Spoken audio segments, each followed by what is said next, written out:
Hello साथियों, कैसे हो सभी लोग। मैं फारूक आप सभी लोगों का अपने YouTube channel maths by Farooq sir पे हार्दिक स्वागत करता हूं। साथियों, जैसा कि हम लोग नंबर सिस्टम को पढ़ रहे थे और काफ़ी दिन हो गए हम लोग जो है नंबर सिस्टम ही पढ़ रहे हैं। काफ़ी आप लोग भी जो है बोर हो गए होगे, कह रहे हो कि भाई उतने दिन हो गए अभी नंबर सिस्टम ही ख़त्म नहीं हुआ है ना। देखो, ऐसा कुछ भी नहीं है। नंबर सिस्टम में मैंने जितने भी टाइप के क्वेश्चन बनते हैं सारे के सारे टाइप जो है आपको पढ़ा दिए हैं। और जो मिसेलेनियस क्वेश्चन बनते हैं, ठीक है भाई, मिसेलेनियस क्वेश्चन भी नंबर सिस्टम से आते हैं, वो भी मैंने आपको क्लास में शुरुआत में ही कराए थे। देखो, थोड़ा उल्टा हिसाब हो गया। मतलब पहले हमें कॉन्सेप्ट पढ़ाने चाहिए और उसके बाद जो है हमें कॉन्सेप्ट वाइज जो है, मतलब पहले हमें कॉन्सेप्ट पढ़ाने चाहिए और उसके बाद जो हमें मिसेलेनियस क्वेश्चन कराने चाहिए। लेकिन ये हिसाब किताब हो गया उल्टा। सबसे पहले हमने मिसेलेनियस क्वेश्चन कराए और उसके बाद जो है हमने जो है कॉन्सेप्ट वाइज जो है क्लास पढ़ाई। ठीक है, आगे से ऐसा नहीं होगा। आगे से पहले हम लोग जो है कॉन्सेप्ट पढ़ेंगे, उसके बाद जो है मिसेलेनियस क्वेश्चन करेंगे। ठीक है भाई। तो कहने का मतलब यही हुआ कि नंबर सिस्टम में हम लोगों ने जो भी पढ़ लिया था सारा का सारा हम लोगों ने पढ़ लिया है। आज की जो क्लास है, ठीक है भाई, आज की जो क्लास है वो नंबर सिस्टम की आखिरी क्लास है। ठीक है भाई, आज जो है हम नंबर सिस्टम की आखिरी क्लास पढ़ेंगे, जो कुछ भी बचा खुचा है। ठीक है भाई, और कल से जो है हम लोग जो है अर्थमेटिक में अगला टॉपिक शुरू करेंगे, जो कि है सर्ट्स एंड इंडाइसिस। ठीक है भाई, करड़ी तथा घातांक हिंदी में कहते हैं और इंग्लिश में कहते हैं सर्ट्स एंड इंडाइसिस। वो हम अगली क्लास से पढ़ेंगे। ठीक है भाई, आज की जो क्लास है वो नंबर सिस्टम की आखिरी क्लास है। ठीक है भाई, तो सभी लोग जो है जितने भी वीडियो को देख रहे हो सभी के सभी जो है वीडियो को जो है शेयर कर दो अपने दोस्तों में। ठीक है भाई, और जो है जो भी लोग चैनल पे नए हैं सभी के सभी जो है चैनल को क्या कर लें, सब्सक्राइब कर लें भाई। ठीक है, लाइक बटन पर प्रेस कर दीजिए। ठीक है भाई, और जो है बेल आइकन को भी जो है प्रेस कर दीजिए। ठीक है भाई, तो चलिए जो है हम आज की क्लास जो है शुरू करते हैं भाई। ठीक है, चलो ठीक है। अब देखो भाई, सबसे पहले आज जो हम पढ़ने वाले हैं वो सबसे पहले पढ़ेंगे कि भाई अगर हमसे 2 अंकों की कोई संख्या दे दी जाती है और हमें कह दिया जाता है भाई 2 अंकों की संख्या आपको दी गई है, इसके अंकों को परस्पर पलट दिया जाए और पलट के एक नई संख्या बनाई जाए, तो उनका योगफल और उनके अंतर दो पर आधारित क्वेश्चन हमसे पूछे जाते हैं। ठीक है भाई, आज जो है हम सबसे पहले उसी को पढ़ेंगे भाई। ठीक है, चलो भाई हम शुरू करते हैं। ध्यान रखना, इस टाइप के क्वेश्चन भी बहुत पूछे जाते हैं, बहुत इंपॉर्टेंट है भाई, ध्यान से समझना। जैसे मेरे सामने कोई 2 अंक की संख्या लिखी है। ठीक है भाई, मेरे सामने 2 अंक की संख्या। अब जरा ध्यान देना, जो 2 अंक की संख्या होगी वो किस प्रकार होगी। जैसे 2 अंकों की संख्या, जैसे हम मान लेते हैं, देखो 2 अंक हैं। अब अंक तो कुछ भी हो सकते हैं, हमें यहाँ पर कुछ पता नहीं है, तो हम एक काम करते हैं, हमने इकाई का अंक को x मान लिया भाई। ठीक है, इकाई, अरे देखो भाई, हमने जो है इकाई का अंक,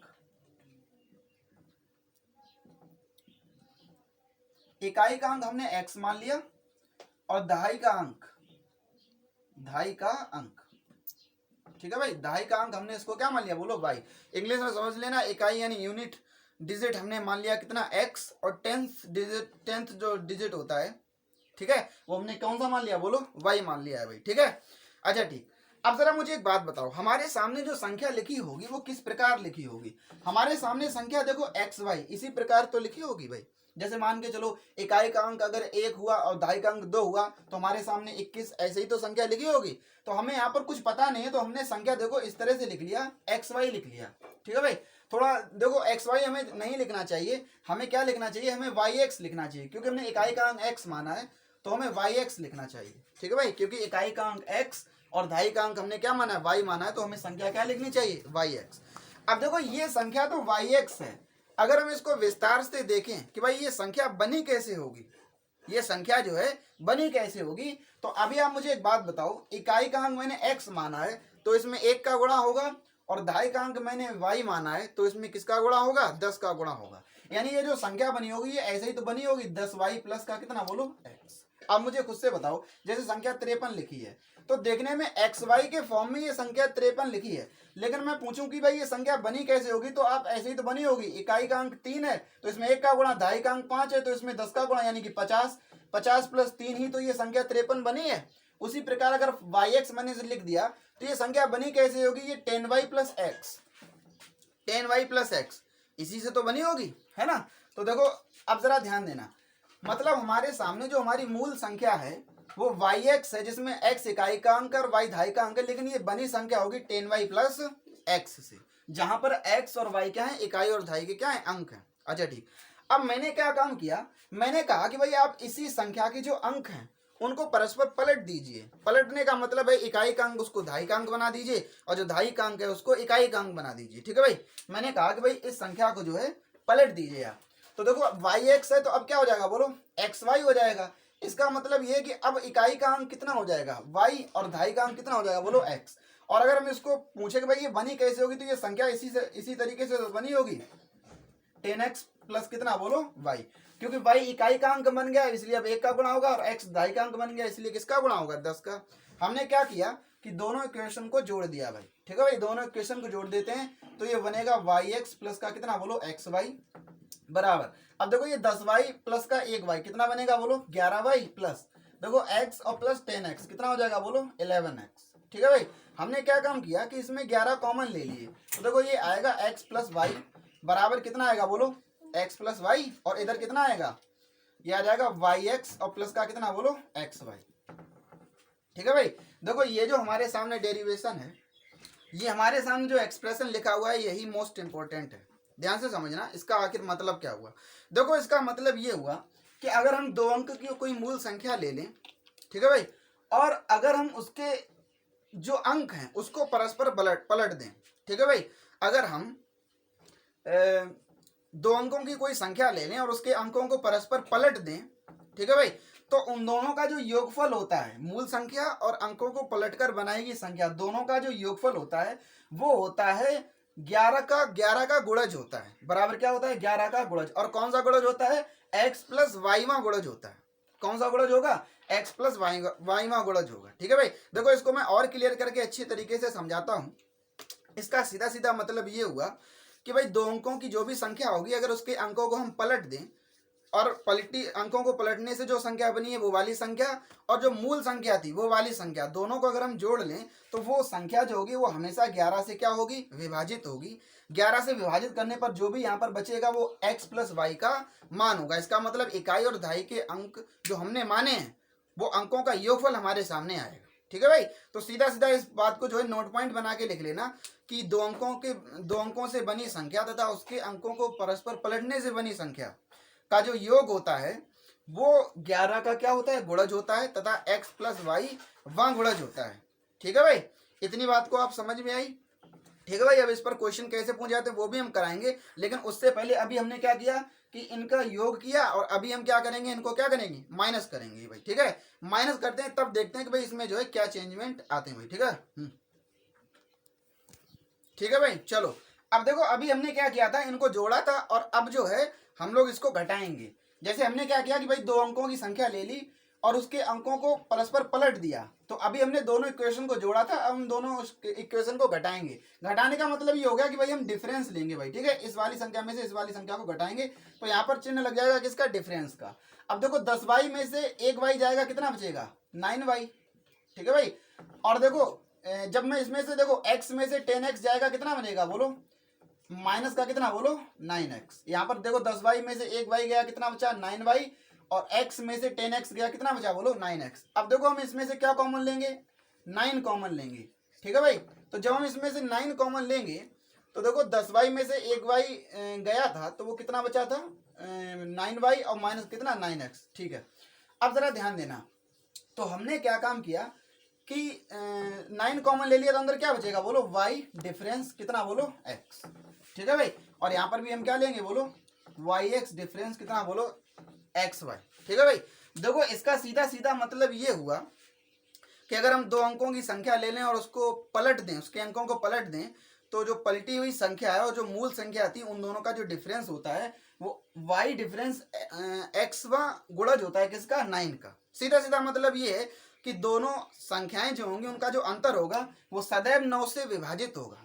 ठीक है भाई, मतलब वो पिछली वाला जो योगफल था वो 11 का गुणज था और ये जो अंतर होता है वो हमेशा किसका गुणज होगा, 9 का गुणज होगा। इसका मतलब ये हुआ कि जो यहाँ पर जो डिफरेंस आएगा वो 9 से पूर्णतः क्या हो जाएगा, विभाजित होगा, और 9 से विभाजित करने पर जो भी संख्या बचेगी वो y डिफरेंस x क्या होगा, y डिफरेंस x। मतलब जो हमने इकाई और दहाई के अंक लिए हैं उन्हीं का डिफरेंस होगा यहाँ पर। ठीक है भाई, तो इतनी बात सभी लोगों की समझ में आई। ठीक है भाई, अब देखो इसी पर बेस्ड क्वेश्चन कैसे पूछे जाते हैं वो हम सभी लोग जो है अब करने वाले हैं। लेकिन एक बात और ध्यान रखना है, यहाँ पर जो इम्पोर्टेंट बात याद रखने वाली वो ये है कि इस सिचुएशन में वाई डिफरेंस जो एक्स आ रहा है, इस सिचुएशन में जो y डिफरेंस x आ रहा है, यहाँ पर आपको एक बात हमेशा याद रखनी है कि मूल संख्या में मैंने इकाई का अंक x माना था और दहाई का अंक क्या माना था, बोलो y माना था। तो यहाँ पर भी आपको ये बात याद रखनी है कि इसमें इकाई का अंक x है और दहाई का अंक क्या है, y। मूल संख्या में जो मैंने ओरिजिनल नंबर लिया था उसमें यूनिट प्लेस x है और यूनिट डिजिट x है और टेंस डिजिट कौन सा है, y है। ठीक है भाई, ये आपको जो है याद रखना है। ठीक है भाई, इस प्रकार याद रखना है कि भाई मूल संख्या में मैंने इकाई का अंक x लिया था तो यहाँ x इकाई का अंक और दहाई का अंक क्या है, बोलो y। ये बार बार मैं बात इसीलिए दोहरा रहा हूँ क्योंकि आगे आप यही गलती कर दोगे और संख्या आपकी जो है गलत आंसर आ जाएगा, संख्या पलटी हुई आपका आंसर आएगा। ठीक है भाई, और गलत हो जाएगा। ठीक है, चलो अब हम बढ़ते हैं क्वेश्चन की ओर। ठीक है भाई, चलो अब देखो आज की क्लास का पहला क्वेश्चन हमारे सामने इस प्रकार है। कहा जा रहा है भी एक 2 अंकीय संख्या है। ठीक है भाई, एक 2 अंकीय संख्या है तथा इसके अंकों को, ठीक है भाई, एक 2 अंकीय संख्या है तथा उसके अंकों को पलटने से बनी संख्या में 27 का अंतर है।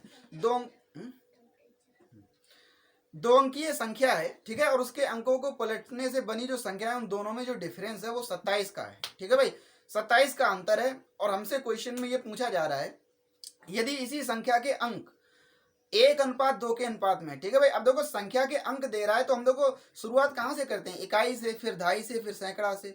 तो यहाँ पर जो 1-2 का रेशियो दिया जा रहा है, ये जो 1 यूनिट होगा वो इकाई का अंक होगा और 2 यूनिट होगा वो किसका होगा, दहाई का अंक होगा। लेकिन ये रेशियो में वास्तव में नहीं दिया जा रहा, वास्तव में हमें निकालना पड़ेगा भाई। ठीक है, और फिर हमसे क्वेश्चन में ये पूछा जा रहा है तो हमें मूल संख्या भाई बतानी है। ठीक है भाई, तो देखो अभी अभी हमने पढ़ा है कि भाई हमें पता होता है कि देखो जो मूल संख्या होती है 2 अंकों की और उसके अंकों को पलटने से जो संख्या बनती है उनमें जो डिफरेंस होता है वो कितना है, उसने क्वेश्चन में दे दिया 27 और ये बराबर होगा 9 इंटू कितना, x डिफरेंस y। यही तो होगा, मतलब जहां पर x और y क्या होंगे, इकाई और दहाई के क्या होंगे, अंक होंगे। ठीक है भाई, अब इसको सॉल्व करेंगे तो 9 3 27। तो देखो यहाँ से x डिफरेंस y का जो मान आएगा वो कितना आएगा, बोलो 3 आएगा। x डिफरेंस y का मान कितना आएगा, 3। इसका मतलब ये हुआ कि भाई इकाई और दहाई के अंक जो भी रहे होंगे उनके बीच वास्तव में जो डिफरेंस है वो कितने का है, 3 का है। अब देखो इकाई और दहाई के अंकों का रेशियो में दिया जा रहा है, कितना है, बोलो 1:2 के अनुपात में है इकाई और दहाई के अंक। तो देखो हमारे हिसाब से यहाँ रेशियो में कितने का अंतर है, बोलो 1 यूनिट का अंतर है। अब 1 यूनिट बराबर किसके है, बोलो, अब देखो यहाँ पर वास्तव में अंतर कितने का है, 3 का, और यहाँ रेशियो में अंतर कितने का, 1 का। तो 1 यूनिट बराबर 3 के है तो 2 यूनिट बराबर किसके होगा, बोलो 6 के। इसका मतलब ये हुआ कि जो 1:2 जो संख्या के अंक हैं वो रेशियो में तो 1:2 हैं लेकिन वास्तव में जो अंक होंगे वो कितने होंगे, 3 और 6 होंगे। हमें बताना है, मूल संख्या बतानी है भाई। तो देखो मूल संख्या कैसे निकल के आएगी, देखो हमें पता है इकाई का अंक देखो 1 यूनिट था और दहाई का अंक 2 यूनिट था। तो देखो इकाई का अंक 3 और दहाई का अंक कितना, 6। तो जो मूल संख्या होगी वो हमारी क्या बनेगी, बोलो 63 बनेगी। ठीक है भाई, और यही हमसे क्वेश्चन में पूछा जा रहा था कि मूल संख्या बताइए, तो मूल संख्या कितनी होगी, बोलो 63 होगी भाई। ठीक है, कुछ लोग यहाँ पर उल्टा कर देंगे, मूल संख्या 36 कर देंगे। देखो 36 नहीं होगा भाई। आप इस क्वेश्चन को देखो, मैं डिटेल में समझाता हूँ। आप इस क्वेश्चन को ऐसे करते हैं, देखो x डिफरेंस y, जब आपने मूल संख्या को माना होगा तो आपको एक बात हमेशा याद रखनी है कि जो संख्या बड़ी है वो दहाई का अंक है, मतलब जिसमें से हम घटा रहे हैं। हमें पता है डिफरेंस लेते हैं तो बड़ी संख्या में से छोटी संख्या घटाते हैं। तो देखो x में से y को डिफरेंस ले रहे हैं, x में से y घटा रहे हैं, तो x जो हमारी होगी वो यहाँ पर क्या होगी, दहाई का अंक, और y जो होगी वो क्या होगी, इकाई का अंक होगी। ठीक है भाई, तो देखो अब यहाँ पर डिफरेंस दिया गया था तो हमने दोनों का मान निकाल लिया। ठीक है भाई, तो दोनों का मान निकाल लिया तो इकाई का अंक और दहाई का अंक हमें मिल गए कितने, 6 और 3। तो इकाई का अंक हमने 3 लिया और दहाई का अंक 6 मिला, तो जो मूल संख्या बनी वो कितनी बनी, 63 बनी। ठीक है भाई, अब देखो कुछ लोग ये कहेंगे कि हम इस क्वेश्चन को ऑप्शन उठाकर भी तो लगा सकते थे, जैसे ये 63 था, इकाई और दहाई के अंक देखो 1-2 के रेशियो में आ रहे हैं, इसको पलट देंगे तो 27 का डिफरेंस हो जाएगा। ठीक है भाई, तो हम इसको ऑप्शन में उठाकर भी तो लगा सकते थे। लेकिन आप मुझे एक बात बताओ, चलो ठीक है, इस क्वेश्चन को तो आप ऑप्शन उठा के लगा सकते थे, ये मेथड जानने की आपको कोई ज़रूरत नहीं थी। लेकिन मान के चलो कल क्वेश्चन ये कह दे कि भाई बताइए जो इकाई और दहाई के अंक होंगे, अंकों का योगफल बताइए, अंकों का गुणनफल बताइए। अगर हमारे सामने इस तरह के क्वेश्चन पूछे जाते हैं तो फिर हम वहाँ से उन क्वेश्चन का आंसर ऑप्शन उठा के बिल्कुल भी नहीं लगा सकते। उसके लिए जो हमें ये मेथड आना ज़रूरी है। ठीक है भाई, तो कहने का मतलब ये हुआ कि मैं बिल्कुल नहीं कहता आप इस मेथड से इस क्वेश्चन को लगाइए। आप ऑप्शन उठा के लगाना चाहते हो, आप ऑप्शन उठा के लगा लीजिए, कोई समस्या नहीं है। लेकिन कल को क्वेश्चन ये क्वेश्चन ये पूछ दे कि भाई संख्या के अंकों का योगफल ज्ञात कीजिए, अंकों का गुणनफल ज्ञात कीजिए, तो आप उस क्वेश्चन को फिर ऑप्शन से नहीं लगा पाएंगे, उसको आपको ये मेथड जो आना जरूरी होगा। ठीक है भाई, तो देखो दोनों मेथड आने चाहिए इसके लिए। ठीक है भाई, तो उम्मीद करता हूँ कि ये क्वेश्चन जो है आपको बहुत अच्छी तरीके से जो है समझ में आया होगा। ठीक है भाई, आगे बढ़ते हैं। ठीक है भाई, चलो अब हम जो है आज की क्लास का दूसरा क्वेश्चन लेते हैं भाई। ठीक है, देखो दूसरा क्वेश्चन हमारे सामने इस प्रकार है, कहा जा रहा है दो अंकों की संख्या अपने अंकों के योग की कितनी है, 5 गुनी है भाई। ठीक है, अपने अंकों के योग की कितनी है, 5 गुनी है। दो अंकों की संख्या अपने अंकों के योग की 5 गुनी है। और आगे क्वेश्चन ये कहा जा रहा है कि यदि संख्या में 9 जोड़ दिया जाए, यदि संख्या में 9 जोड़ दिया जाए तो उसके जो अंकों के स्थान है वो परस्पर बदल जाते हैं भाई। ठीक है, और आगे क्वेश्चन में पूछा जा रहा है कि भाई संख्या के अंकों का योगफल हमें बताना है भाई। ठीक है, अब देखो 9 जोड़ दिया जाए तो उसके स्थान आपस में बदल जाते हैं। इसका मतलब ये हुआ कि भाई जो मूल संख्या हमारी ओरिजिनल जो नंबर रही होगी, मूल संख्या जो हमारी रही होगी, और उसके अंकों को पलट दिया जाए तो उन दोनों में जो डिफरेंस है वो कितने का है, 9 का है। यही बात को बताने का एक तरीका उसने कहा है कि भाई 9 जोड़ दिया जाए तो उसके जो अंकों के स्थान है वो आपस में क्या हो जाएंगे, बदल जाएंगे भाई। ठीक है, ये केवल एक बताने का तरीका है। मैं सीधा सीधा ये कहा जा रहा है कि जो दो अंकों की संख्या होगी वो संख्या और उसके अंकों को पलटकर बनाई गई संख्या में जो अंतर है वो हमारा अंतर कितने का है, 9 का अंतर है। ठीक है भाई, अच्छा ठीक। अब आगे उसने ये कहा कि भाई दो अंकों की संख्या अपने अंकों की योग की 5 गुनी है। देखो दो अंकों की संख्या मान लेते हैं, इकाई का अंक x है और दहाई का अंक कितना है, बोलो y है। ठीक है भाई, मान लिया मैंने, तो इकाई का अंक x है। तो देखो हमारे सामने जो संख्या जो भी बनेगी तो हमें पता है कि जो दो अंकों की संख्या होगी और उसके अंकों को पलटकर बनाएगी संख्या का जो डिफरेंस होगा वो वास्तव में दिया जा रहा है कितने का है, बोलो 9 का। और ये बराबर होगा 9 इंटू कितना, बोलो। अब देखो जो डिफरेंस होगा वो किसका होगा, बोलो y डिफरेंस x का। ठीक है भाई, इसका मतलब ये हुआ, मैंने बताया था कि भाई देखो 9 का गुणज होता है संख्या और उसके अंकों को पलटने से बनी जो संख्या होगी उसमें जो डिफरेंस होगा 9 का, और कौन सा डिफरेंस जो होता है वो 9 का गुणज होता है। कौन सा गुणज होता है, y डिफरेंस x, वहाँ गुणज होता है। ठीक है भाई, अब देखो ये कट जाएगा तो हमें पता है y डिफरेंस x का जो मान आएगा वो कितना आएगा, बोलो 1 आएगा। इसका मतलब सीधा सीधा ये है कि जो संख्या रही होगी वास्तव में उसके अंकों में, ठीक है भाई, y और x उसके अंकों में जो डिफरेंस रहा होगा वो कितने का रहा होगा, 1 का रहा होगा। ठीक है भाई, अच्छा ठीक। अब आगे ये भी कहा जा रहा है कि दो अंकों की संख्या अपने अंकों के योग की 5 गुनी है। ठीक है भाई, तो देखो एक काम करते हैं भाई, दो अंकों की संख्या हमने ये संख्या ली थी, इकाई का अंक x माना था और दहाई का अंक कितना माना था, y। तो देखो हम इसको ऐसे ही तो लिखेंगे 10y प्लस का कितना, बोलो x। ये बनेगी दो अंकों की मूल संख्या। अब ये बराबर क्या है, अपने अंकों के योग की। तो अंक मैंने x और y माने, तो देखो x प्लस वाई अंकों के योग के कितने गुने के बराबर है, 5 गुने के बराबर है ये संख्या। ठीक है भाई, तो इसको 5 नहीं आ रहा, देखो यहाँ लिख लिया, अंकों के योग की कितनी है, 5 गुनी है। ठीक है भाई, तो ये 5 है, समझ जाना। अब देखो इसको सॉल्व करेंगे तो देखो ये आ जाएगा 10y प्लस का x बराबर ये आ जाएगा कितना, 5x, और प्लस का कितना, बोलो 5y, है ना। अब देखो 5x को इधर लेकर आएंगे ये 4x बचेगा, और 10y को देखो ऐसा करते हैं 5y को इधर ले आते हैं तो 10y में से 5y जाएंगे, कितने बचेंगे, 5y बराबर x को उस तरफ ले जाते हैं तो कितना आ जाएगा, बोलो 4x। तो अगर हम y और x का रेशियो ले लें तो ये y और x का रेशियो कितना मिलेगा, y का मान 4 और x का मान कितना, बोलो 5। तो y का मान आ जाएगा 4 और x का मान कितना आएगा, बोलो 5। ठीक है भाई, रेशियो में तो हमने y और x का क्या ले लिया, बोलो रेशियो ले लिया। अच्छा ठीक, क्योंकि हमें पता है y और x जो है वो क्या है, इकाई और दहाई के क्या है, अंक है भाई। ठीक है, अच्छा ठीक। अब देखो यहाँ पर जो डिफरेंस आ रहा है वो कितने का आ रहा है, 1 का। और मेरे हिसाब से भी जो वास्तव में संख्या के जो अंक थे उनमें जो डिफरेंस था वास्तव में कितने का था, 1 का था। और यहाँ पर भी डिफरेंस कितने का आ रहा है, 1। तो 1 बराबर किसके है, बोलो 1 के। तो 4 बराबर किसके हो जाएगा, 4 के। और 5 बराबर किसके हो जाएगा, बोलो 5 के। ठीक है भाई, हमसे क्वेश्चन में ये पूछा जा रहा है कि अंकों का योगफल बताना है, तो भाई उसके अंक क्या होंगे, 4 और 5 होंगे। तो अंकों का योगफल कितना हो जाएगा, 5 और 4 9।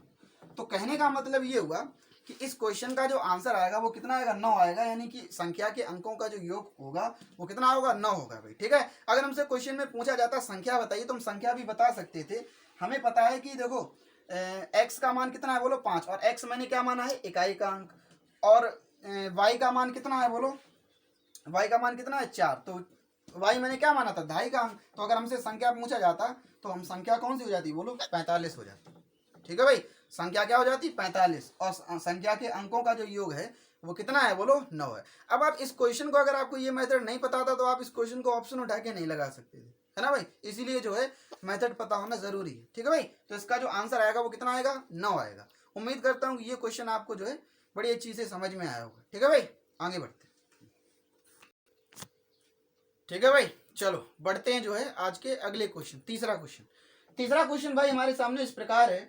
कहा जा रहा है यदि किसी संख्या के, ये कहा जा रहा है यदि किसी दो अंक वाली संख्या और उसके परस्पर अंक पलटने से बनी संख्या का योग कितना है, 110 है। ठीक है भाई, तो जो भी संख्या रही होगी दो अंकों की, उसके अंक पलट दें तो उनके बीच जो डिफरेंस है वो 110 का है। ठीक है भाई, और डिफरेंस नहीं, उन दोनों का योगफल कितना है, 110। कहा जा रहा है वह संख्या ज्ञात कीजिए जिसका इकाई का अंक दहाई के अंक से कितना कम है, 4 कम है भाई। ठीक है, चलो ठीक। अब देखो हमें पता है कि संख्या और उसके अंकों को जो पलटने से जो संख्या बनती है उसका योगफल बराबर कितने होता है, 11 इंटू एक्स प्लस वाई। ठीक है, तो देखो योगफल कितना दिया जा रहा है, 110। ये बराबर होगा किसके, 11 इंटू एक्स प्लस वाई, जहां पर एक्स और वाई क्या है बोलो, संख्या के इकाई और दहाई के क्या है, अंक है। अब इसको देखो कैंसिल आउट करेंगे तो यहाँ से जो x प्लस वाई का मान आएगा वो कितना आएगा बोलो, 10 आएगा।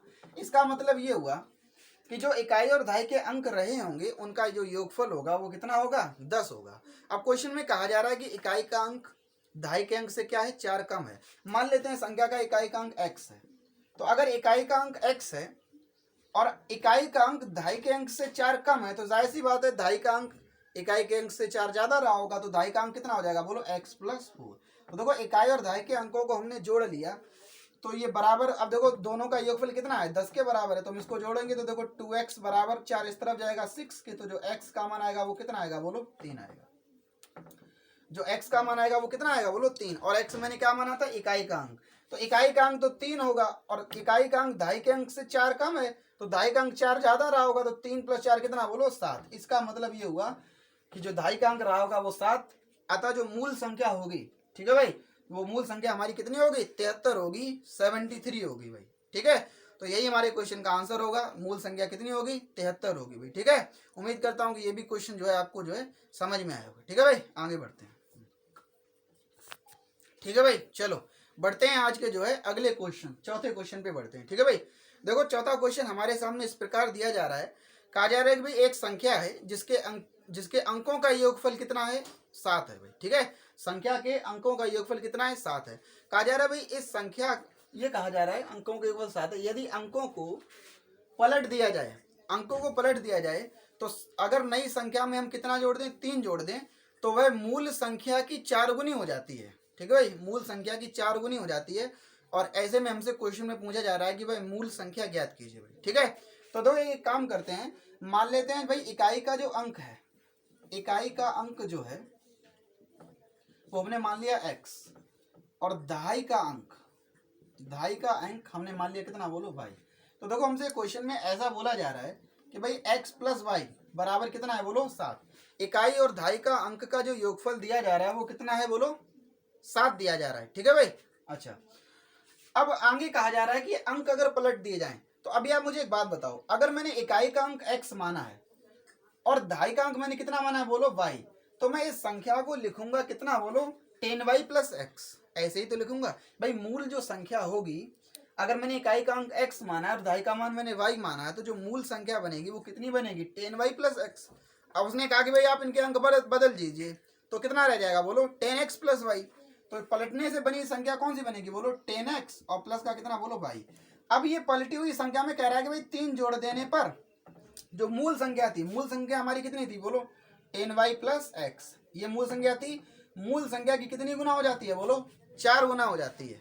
ठीक है भाई, अगर हम संख्या के अंकों को पलट दें और नई संख्या में 3 जोड़ दें तो वो मूल संख्या की 4 गुनी हो जाएगी। ठीक है भाई, अब हम एक काम करते हैं, इस इक्वेशन को जो है सॉल्व कर लेते हैं। ठीक है, तो देखो हमें अच्छी तरीके से पता है जब हम इसको सॉल्व करेंगे तो देखो अंदर गुणा हो जाएगा, ये आ जाएगा कितना 40y और प्लस का कितना बोलो 4x। ठीक है भाई, और इधर का कितना चल रहा है बोलो, इधर चल रहा है 10x प्लस y और प्लस का कितना बोलो 3।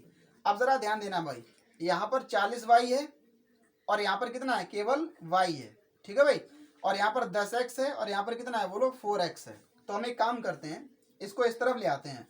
देखो 10x में से 4x जाएंगे तो कितने बचेंगे बोलो 6x। भाई 10x 4x को मैं इस तरफ ले आया तो देखो 10x में से 4x जाएंगे कितने बचेंगे 6x। अब देखो y इधर है और 40y इधर है तो y 40y को इधर लाएंगे तो y में से 40y जाएंगे माइनस का कितना 39y बचेगा और बराबर प्लस के 3 को उस तरफ ले जाएंगे कितना आ जाएगा बोलो माइनस का 3। समझते रहे ना भाई बात को, पूरे में हमने माइनस का मल्टीप्लीकेशन कर दिया तो ये आ जाएगा कितना 39y माइनस का 6x बराबर कितना बोलो 3। यही तो होगा भाई, है ना। अच्छा ठीक, अब एक इक्वेशन हमारे सामने ये वाली है जिसमें x प्लस वाई बराबर कितना है बोलो 7। ठीक है भाई, तो हम एक काम करते हैं भाई, यहाँ पर x प्लस वाई बराबर 7 है।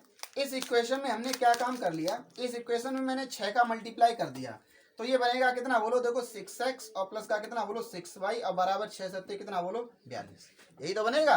अब इन दोनों इक्वेशनों को हमने जोड़ दिया तो देखो माइनस का 6x प्लस का 6x ये कैंसिल आउट हो जाएगा और 39y और प्लस का 6y कितना बचेगा बोलो 45y। अरे कितना आएगा बोलो 45y, इधर लिख देता हूं मैं, देखो इधर ये आएगा कितना 45y। ठीक है भाई, देखो 45y और बराबर ये 42 प्लस 3 कितना होगा बोलो 45। अब ये कट जाएगा और y का मान हमें कितना मिल जाएगा बोलो 1 मिल जाएगा। अब यार मुझे एक बात बताओ, y का मान अगर 1 है और x प्लस वाई का मान अगर 7 है तो जाहिर सी बात है x का मान जो रहा होगा वो कितना रहा होगा भाई 6 रहा होगा। जो x का मान रहा होगा वो कितना रहा होगा 6 रहा होगा, क्योंकि x प्लस वाई बराबर क्या है 7, y का मान 1 मिल गया तो x का मान कितना होगा बोलो 6 होगा, है ना भाई। अच्छा ठीक, हमसे पूछा जा रहा है मूल संख्या, तो देखो मूल संख्या हमने इकाई का अंक माना था x और दहाई का अंक माना था कितना बोलो y। तो देखो y का मान आया 1 और x का मान आया कितना 6। इकाई का अंक हमने x माना था तो x का मान कितना आया 6। तो जो हमारी मूल संख्या होगी भाई, मैं इस तरफ लिख देता हूँ यहाँ पर। ठीक है भाई, जो हमारी मूल संख्या होगी उसमें इकाई का अंक होगा 6 और दहाई का अंक होगा यानी 1। तो जो हमारी मूल संख्या होगी वो आखिर मूल संख्या कौन सी होगी 16 होगी। ठीक है भाई, तो हमारी जो मूल संख्या होगी भाई वो कौन सी होगी 16 होगी भाई। ठीक है, तो उम्मीद करता हूँ कि ये भी क्वेश्चन जो है आपको बहुत अच्छी तरीके से समझ में आएगा। और एक बात और, कुछ लोग कहेंगे कि भाई इस क्वेश्चन को हम ऑप्शन उठा के लगा सकते थे, इसमें इतना मेथड इक्वेशन सेटिस्फाइड कराने की क्या जरूरत थी। मैं आपको बिल्कुल भी फोर्स नहीं करता, आप अगर ऑप्शन उठा के लगाना चाहते हो वहां से अगर आपको आसानी होती है तो आप वहां लगा लीजिए। ठीक है भाई, मेथड समझाने के लिए मैंने जो है इस क्वेश्चन को इस तरीके से लगाया ताकि आपको मेथड पता लगे, कल को पता लगे क्वेश्चन में ये ना पूछे आपसे, ये कह दे कि भाई हमें मूल संख्या नहीं बतानी है। मूल संख्या बतानी होती तो फिर आप इसको ऑप्शन से ही लगाइए, वो ज्यादा सही पड़ेगा। कल को क्वेश्चन ही पूछ जाए कि मूल संख्या आपको नहीं बतानी है, मूल संख्या के अंकों का योगफल बताना है, अंकों का योगफल, फिर आप उसको ऑप्शन उठा के नहीं लगा पाओगे, तब आपको ये मेथड जानना जरूरी है। ठीक है भाई, इसीलिए मैंने इसको जो है बताया। ठीक है भाई, चलो तो ये क्वेश्चन खत्म हुआ, आगे बढ़ते हैं भाई। ठीक है भाई, चलो बढ़ते हैं भाई आज के 5वें क्वेश्चन पे। ठीक है भाई, क्वेश्चन इस प्रकार हमारे सामने कहा जा रहा है भाई, दो अंकों की संख्या है वो अपने अंकों के योग की कितनी है 3 गुनी है भाई, अंकों की योग की 3 गुनी है। अब ये कहा जा रहा है कि भाई अगर हम इस संख्या में 45 जोड़ दें तो इसके जो अंकों का क्रम है वो परस्पर क्या हो जाता है पलट जाता है भाई। ठीक है भाई, तो हमसे क्वेश्चन में पूछा जा रहा है कि भाई मूल संख्या जो है ज्ञात कीजिए भाई। ठीक है, मूल संख्या ज्ञात करनी है।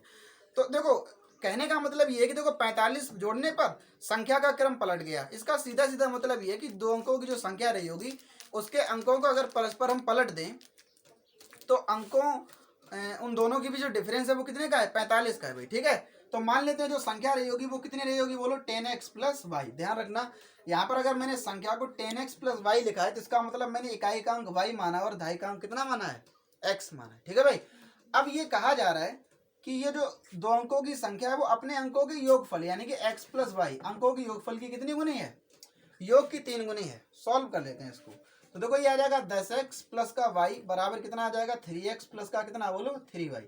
देखो 3x को इधर लेकर आओ तो 10x में से 3x जाएंगे 7x और बराबर y को इधर लेकर आओ तो ये कितना आएगा बोलो 2y। तो अगर यहाँ से मैं x और रेशियो y का मान निकालूं तो x का मान 2 होगा, y का मान कितना होगा बोलो 7।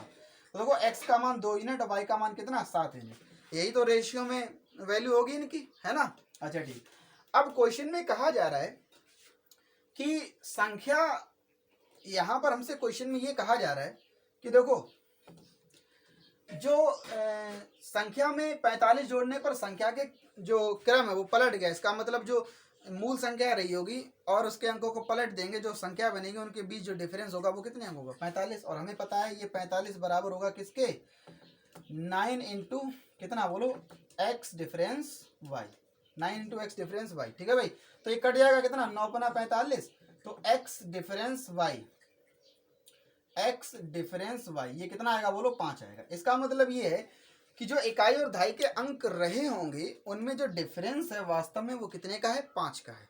तो मेरे हिसाब से x और y में डिफरेंस कितने का है 2 और 7 में डिफरेंस कितने का है 5 का है। तो देखो 5 बराबर किसके है 5 के, तो जाहिर सी बात है 2 बराबर किसके होगा 2 के, और 7 बराबर किसके होगा बोलो 7 के। ठीक है भाई, तो देखो हमने इकाई का अंक माना था y और y का मान अनुपात में 7 है, रियल में भी 7 का यूनिट का मान कितना है 7। इसका मतलब ये हुआ कि इकाई का अंक रहेगा भाई 7 और दहाई का अंक हमने कितना माना है बोलो x, तो x का मान 2 निकल गया है, वास्तव में भी 2 ही है। तो इसका मतलब जो दहाई का अंक रहा होगा वो कितना रहा होगा 2। इकाई का अंक 7 और दहाई का अंक 2, तो जो हमारी मूल संख्या बनी होगी वो कितनी होगी 27 होगी भाई। ठीक है भाई, तो जो संख्या रही होगी मूल संख्या वो कितनी रही होगी 27। ठीक है भाई, ये भी क्वेश्चन समझ में आया, आगे बढ़े। ठीक है, आगे बढ़ते हैं। ठीक है भाई, चलो देखो अब हमसे जो है इस प्रकार के क्वेश्चन पूछे जाते हैं कि हमें पूर्ण वर्ग बनाना है भाई। ठीक है भाई, ऐसे भी क्वेश्चन जो है हमसे बहुत पूछे जाते हैं। एक कोई संख्या दे देगा, हमसे पूछ देगा बताइए इस संख्या में हम कितने का गुणा कर दें ताकि हमें पूर्ण वर्ग बन जाए, मिल जाए। ठीक है भाई, कितने का भाग दे दें ताकि हमें पूर्ण वर्ग मिल जाए, कितने इस संख्या में से कितना घटा दें ताकि पूर्ण वर्ग बन जाए। ठीक है, कितना जोड़ दें तब पूर्ण वर्ग बन जाए। तो 4 प्रकार के क्वेश्चन बनते हैं, जोड़ के पूर्ण वर्ग बनाना, घटा के पूर्ण वर्ग बनाना, गुणा करके पूर्ण वर्ग बनाना, ठीक है भाई, और भाग करके पूर्ण वर्ग बनाना। इस टाइप के जो 4 क्वेश्चन बनते हैं। ठीक है भाई, तो कहने का मतलब ये हुआ कि ये क्वेश्चन जब हमारे सामने संख्या बहुत छोटी होती है तो हम बड़ी आसानी से बता देते हैं। हमें कोई ना मेथड पता हो, जो संख्या बहुत छोटी सी होती है तो बड़ी आसानी से बता देते हैं कि भाई इसमें जो है इतने का गुणा भाग या प्लस माइनस करो तो पूर्ण वर्ग बन जाएगा। लेकिन संख्या जो बहुत बड़ी हो जाती है, बहुत बड़ी, जैसे मान के चलो कह दे जाए 15,231, है ना, इस तरह से बहुत बड़ी संख्या दे दी जाए और तब हमसे कहा जाए कि भाई बताइए किस संख्या का गुणा भाग या प्लस माइनस करें पूर्ण वर्ग बन जाए, तब हमारे सामने समस्या आ जाती है। ठीक है भाई, उसके लिए देखो जो हमें मेथड पता होना चाहिए वो बहुत अच्छा मेथड जो है पता होना चाहिए। ठीक है भाई, देखो सॉल्व करते हैं। जैसे हमारे सामने क्वेश्चन में ये कहा जा रहा है भाई 162 में किस छोटी से छोटी संख्या का गुणा कराएं ताकि संख्या पूर्ण वर्ग बन जाए। देखो हमें पूर्ण वर्ग बनाना है, तो ध्यान रखना पूर्ण वर्ग बनाना है तो ध्यान रखना जोड़े 2 का जोड़ा बनना चाहिए, सारी संख्याएं 2 के जोड़े में होनी चाहिए पूर्ण वर्ग बनाने के लिए। अगर हमें पूर्ण घन बनाना होगा तो सारी संख्याएं 3 के जोड़े में होनी चाहिए। ठीक है भाई, तो देखो 162, तो हम क्या करेंगे 162 का वही प्राइम फैक्टराइजेशन गुणनखंड करेंगे भाई। ठीक है, 2 से काटेंगे तो 2 से काटेंगे कितना आएगा 2 8 16 2 एकम 2। ठीक है भाई, अब 3 से काटेंगे देखो कितना आ जाएगा 3 दूनी 6 3 7 1 है। फिर 3 से काटेंगे कितना 3 9 27, 3 से काटेंगे 3 3 9, 3 से काटेंगे कितना बोलो 1।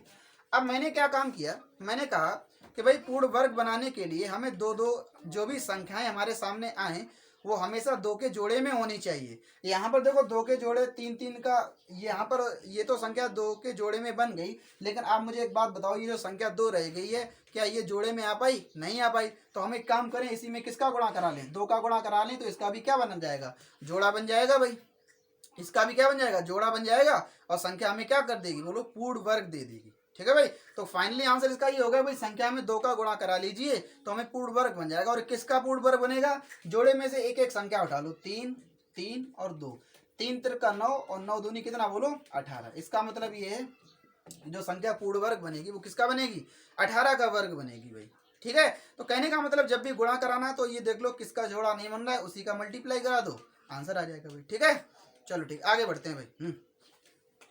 ठीक आगे बढ़ते हैं भाई। ठीक है, ठीक है भाई, चलो देखो अब जो है हमें जोड़ के नहीं गुणा करके नहीं बल्कि जो है भाग करके पूर्ण वर्ग बनाना है। ठीक है भाई, तो प्रोसेस वही रहेगा, क्या करेंगे संख्या हमारे सामने क्या दी जा रही है 2028, ठीक है भाई 2028। इसका प्राइम फैक्टराइजेशन करेंगे भाई, ठीक है। 2 से काटेंगे सबसे पहले, तो 2 से काटेंगे, 2 एकम 2 0, 2 एकम 2, 2 चौकू 8, ठीक है भाई। अब फिर से 2 से काटेंगे, कितना आ जाएगा, 2 पंचे 10 और 2 सत्ते 14, ठीक है भाई। फिर अब ये किससे कटेगा, 3 से कटेगा भाई, तो देखो 3 एकम 3 बचा 2 हो गए 20, 3 छक्का 18, 3 9 27, ठीक है भाई। अब ये कितने कैसे कटेगा, 13 से कटेगा, कितनी बार, 13 ही बार। फिर ये 13 से कटेगा कितनी बार बोलो, एक बार, ठीक है भाई। तो ये कहने का मतलब ये हुआ कि अब देखो हमने क्या कहा कि भाई पूर्ण वर्ग बनने के लिए जोड़ा होना चाहिए, तो देखो 13 का एक जोड़ा बन गया और 2 का एक जोड़ा बन गया, लेकिन 3 का जोड़ा नहीं बन पाया। अब यहाँ पर क्या है कि हमें जोड़ा तो बनाना है, लेकिन संख्या में क्या करना है, डिवाइड करना है। तो अब एक बात बताओ, ये जो 3 संख्या बन रही है, हमें काम क्या करें, 3 का ही डिवाइड करते हैं, तो ये 3 से 3 कट जाएगा और फाइनली हमें यहाँ पर 1 बन जाएगा। तो 2 और 13 के तो जोड़े बने ही रहेंगे, है ना। तो कहने का मतलब ये हुआ कि हमें डिवाइड किससे करना चाहिए, 3 का कर दे तो 3 ये हट जाएगा और बाकी संख्याएं जोड़े में हो जाएंगी, ठीक है भाई। तो हमें काम करें कि इस संख्या में किसका डिवाइड कर दें, 3 का भाई, ठीक है। 3 का डिवाइड कर दें तो संख्या क्या बन जाएगी, पूर्ण वर्ग बन जाएगी भाई, ठीक है भाई। ठीक, आगे बढ़ते हैं भाई, ठीक है, ठीक है भाई। चलो देखो अब जो है हमें क्या करना है, अब हमें जोड़ के पूर्ण वर्ग बनाना है भाई, ठीक है। एक संख्या हमारे सामने दी जा रही है और हमें क्या करना है कि जोड़ के पूर्ण वर्ग बनाना है। कहा जा रहा है इस संख्या में हम कितना जोड़ दें ताकि पूर्ण वर्ग बन जाए, ठीक है भाई। तो देखो अब क्या करना होता है, जब भी जोड़ के या घटा के पूर्ण वर्ग बनाना होता है तो हम संख्या का क्या लेते हैं, वर्गमूल लेते हैं भाई, ठीक है। तो वर्गमूल लेंगे, संख्या हमारी कौन सी है, 5732, संख्या कौन सी है, 5732, और इसका क्या ले लेंगे, वर्गमूल भाई, ठीक है भाई।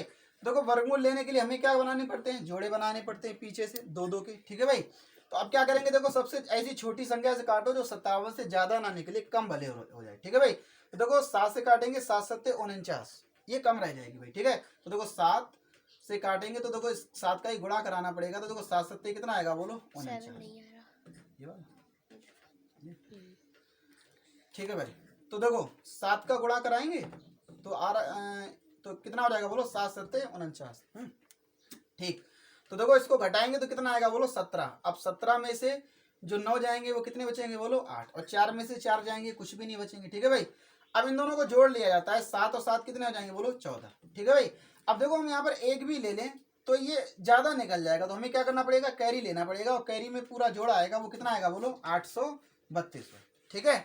अब देखो यहाँ पर जो ध्यान में रखने वाली बात ये है, बहुत ध्यान से समझना, ध्यान में रखने वाली बात ये है कि जब हमें क्या करना होता है, जोड़ के पूर्ण वर्ग बनाना होता है, तो हम यहाँ पर जो संख्या लिखी है उससे एक टर्म आगे निकल जाने देते हैं, कोई समस्या नहीं है, ठीक है भाई। जोड़ के पूर्ण वर्ग बनाना है तो आगे जो है एक टर्म निकल जाने देंगे, कोई दिक्कत नहीं। लेकिन घटा के पूर्ण वर्ग बनाना है तो आगे एक टर्म नहीं निकलने देंगे, एक टर्म पीछे वाले को लेकर आंसर निकालते हैं भाई, सॉल्व करते हैं, ठीक है भाई। तो कहने का मतलब ये हुआ, अगर देखो हम यहाँ पर 8 ले लें, 8 यहाँ पर 8 ले लें, ठीक है भाई। तो देखो ये कितना आ जाएगा, 8 8 64 और 8 चौको 32, 32 और 6 कितने हो जाएंगे बोलो, 38 की 8 और 8 एकम 8। अब ये देखो ये बहुत ज्यादा निकल रहा है 8 का गुणा करा के, तो हम 8 का गुणा नहीं कराएंगे, थोड़ा कम कर लेते हैं इसको। गुणा हम यहाँ पर कराते हैं किसका बोलो, 6 का, ठीक है भाई। तो 6 का गुणा कराएंगे तो 6 36 और 6 चौको 24 और 3 कितना बोलो, 27 और 6 कम 6 और 2 कितना बोलो, 8, 876। अब देखो ये संख्या 876, 6 का गुणा कराने पर हमें कितना मिल रहा है, 876 मिल रहा है। अब देखो जैसे ही, अब देखो ये 832 से 876 ज्यादा निकल गया, लेकिन हमें यहाँ 6 से एक संख्या कम कर दे 5, तो वो 832 से कम रह जाएगी। और मैंने क्या कहा कि जब जोड़ के पूर्ण वर्ग बनाना हो तो एक टर्म हमें आगे लेकर चलना है, तो हमने आगे वाला एक टर्म लिया, ज्यादा निकल जाने दिया, कोई दिक्कत नहीं, ठीक है भाई। तो 876 ले लिया भाई। तो अब देखो इसमें से घटाएंगे कितना बचेगा, 6 में से 2 जाएंगे कितना, 4, और 7 में से जो 3 जाएंगे वो कितने बचेंगे बोलो, 4। तो कहने का मतलब ये हुआ कि 44 इस क्वेश्चन का आंसर होगा। कहने का मतलब ये है कि 5732 में आप 44 जोड़ दीजिए तो वो वर्ग बन जाएगा कितने का बोलो, 76 का वर्ग बन जाएगा भाई, ठीक है भाई। तो कहने का मतलब ये हुआ कि इस क्वेश्चन का जो आंसर आएगा वो कितना आएगा, 44। ध्यान में रखना है, जब जोड़ के पूर्ण वर्ग बनाना है तो एक टर्म आगे निकल जाने देंगे, और घटा के पूर्ण वर्ग बनाना है तो फिर एक टर्म आगे नहीं लेकर जाने देंगे, पहले वाले को लेकर जो है सॉल्व करेंगे, ठीक है। तो इस क्वेश्चन का आंसर कितना आएगा, 44। आगे बढ़ते हैं भाई, ठीक है, ठीक है भाई। चलो देखो अब जो है हमें फाइनली क्या करना है, घटा के पूर्ण वर्ग बनाना है, घटा के, ठीक है भाई। कौन सी संख्या घटा दे, कहा जा रहा है भाई 8560 में कौन सी संख्या घटा दें ताकि जो संख्या नई जो संख्या हमें प्राप्त हो वो पूर्ण वर्ग बन जाए। ठीक है भाई, तो कहानी सेम है, वही काम करना है, हमें संख्या का वर्गमूल ले लेना है। लेकिन एक बात ध्यान रखना है, वर्गमूल लेते समय हमें लास्ट में जो टर्म रखना है, हमें ज़्यादा नहीं निकलने देना है, कम वाली संख्या रखकर जो है आंसर निकालना है। ठीक है भाई, तो ले लेंगे वर्गमूल इसका। कौन सी संख्या है बोलो? 8560। ठीक है भाई, तो वर्गमूल ले लिया इसका। तो जोड़े बनाएंगे पीछे से। ठीक है, अब ये कितना आप कटेगा? 8 8 64, कम रह जाएगा 9 में 81, 9 से कट जाएगा भाई। ठीक है, तो देखो 9 से कटेगा तो 9 का गुणा होगा, तो 9 में यहाँ पर कितना आएगा? 81। घटाएंगे तो 5 में से 1 जाएगा, कितना बचेगा बोलो? 4। और यहाँ पर कुछ भी नहीं, 9 और 9 जुड़ जाएगा, 9 2 नहीं कितना बोलो? 18।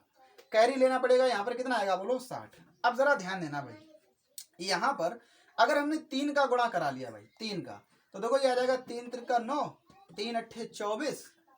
ठीक है भाई, और 3 एकम 3 और 2 5। ठीक है भाई, यानी कि 549 ज्यादा निकल गया भाई।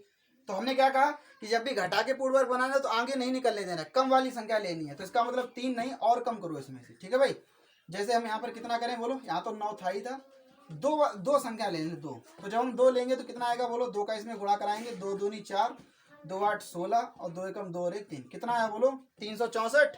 ठीक है भाई, कम रह गया 100, इसको घटाओ, कितना आएगा? 10 में से 4 जाएंगे, कितने बचेंगे? 6।